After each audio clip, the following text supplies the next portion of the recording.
Conceitos em ciências.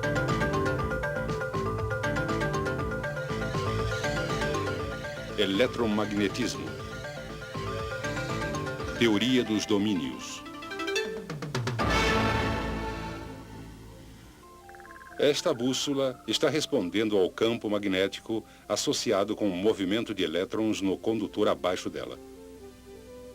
A regra da mão esquerda para condutores mostra a relação entre o movimento de elétrons e o sentido do campo magnético.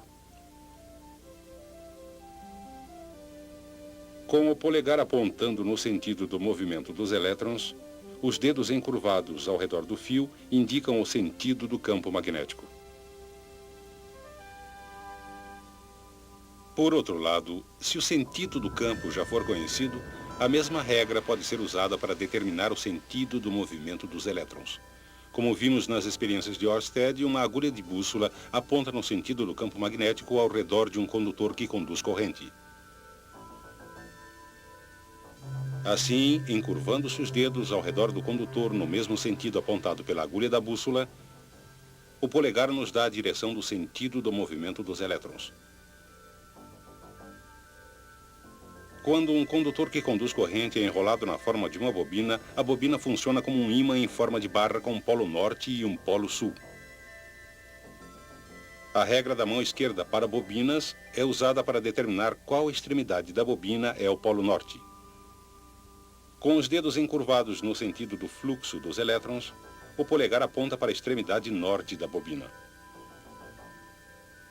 Como o campo ao redor da bobina é similar ao campo ao redor de um ímã em forma de barra, a bobina também pode ser usada para atrair objetos de ferro. Embora a bobina seja um ímã, ela é fraca demais para atrair muita coisa. Mas, se for inserido um núcleo de ferro na bobina, a intensidade do campo magnético aumenta muito e a combinação entre bobina e núcleo se torna um eletroímã. Esse potente eletroímã pode ser usado para atrair uma grande variedade de coisas.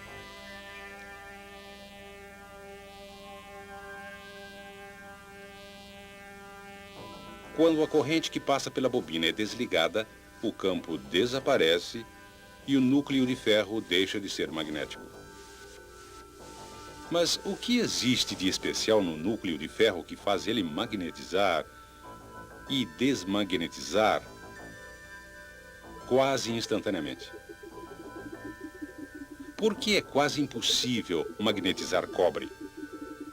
E por que metais como o aço, uma vez magnetizados, retêm seu magnetismo por muito tempo depois que a corrente é desligada? Para as respostas, temos que observar mais atentamente um átomo típico. Quase todo o átomo consiste de espaço vazio. Sua massa é concentrada em um pequeno núcleo carregado positivamente. Girando ao redor do núcleo, encontram-se minúsculas partículas carregadas negativamente, denominadas elétrons. Para seguir seu movimento, vamos representar as trajetórias dos elétrons por órbitas circulares.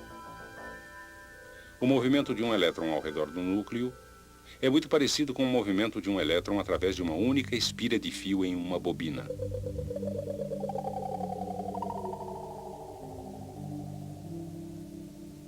Além de determinar os polos norte e sul de uma bobina, a regra da mão esquerda para bobinas também pode ser usada para mostrar a localização dos polos para órbitas dos elétrons. Cada órbita de elétron produz um campo magnético com um polo norte e um polo sul. Entretanto, o movimento de todos os elétrons é tão ao acaso que os campos magnéticos tendem a se cancelar uns aos outros. Mas não pense que isto é tão simples. Além de se moverem ao redor do núcleo, cada elétron também gira sobre seu eixo, produzindo ainda outro campo magnético. Novamente, a regra da mão esquerda para bobinas pode ser aplicada para mostrar o sentido do campo magnético do elétron. São possíveis dois sentidos de giro, resultando em duas orientações de campo diferentes. Normalmente, os campos magnéticos produzidos por esses elétrons que giram se cancelam, da mesma maneira que são cancelados os campos das órbitas do elétron. Assim, o resultado é que a maioria dos átomos não possui um campo magnético global. Materiais consistindo desses átomos não são atraídos a ímãs. Uma exceção importante é o ferro. Um átomo de ferro tem 4 elétrons girando mais num sentido que no outro. O resultado é que seus campos não são cancelados ou equilibrados. Portanto, o átomo de ferro tem um campo magnético resultante. Entre os elementos comuns, somente 2 outros, o níquel e o cobalto, possuem átomos que são pequenos ímãs. Dizemos que esses átomos são ferromagnéticos. E os chamados dipolos magnéticos, significando 2 polos. Eles podem ser considerados minúsculas agulhas de bússola, apontando para o norte.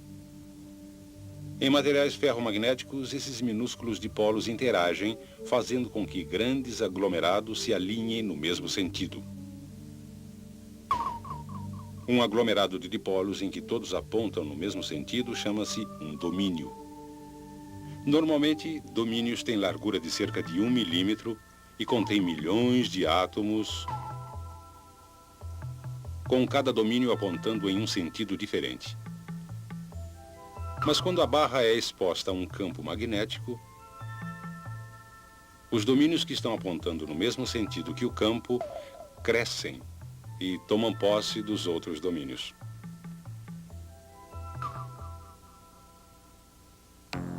O núcleo agora possui um campo que é consideravelmente mais forte que o campo original da bobina.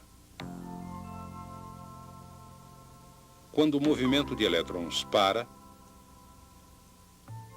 os dipolos perdem o alinhamento e, gradualmente, de novo formam domínios ao acaso.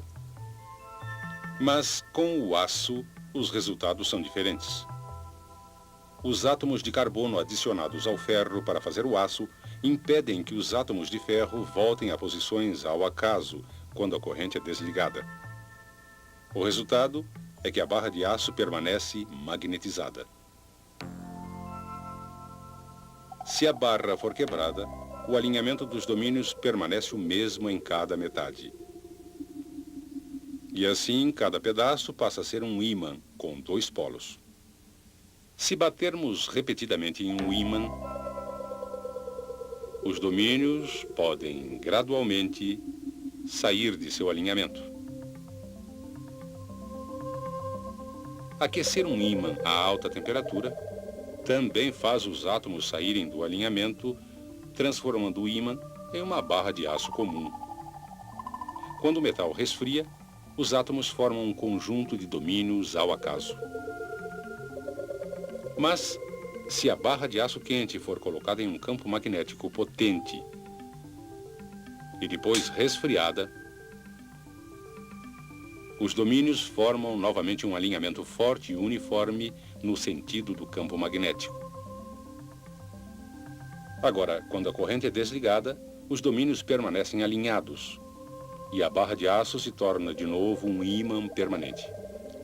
Mas o que acontecerá se colocarmos um condutor que conduz corrente em um ímã? A resposta encontra-se no princípio do motor.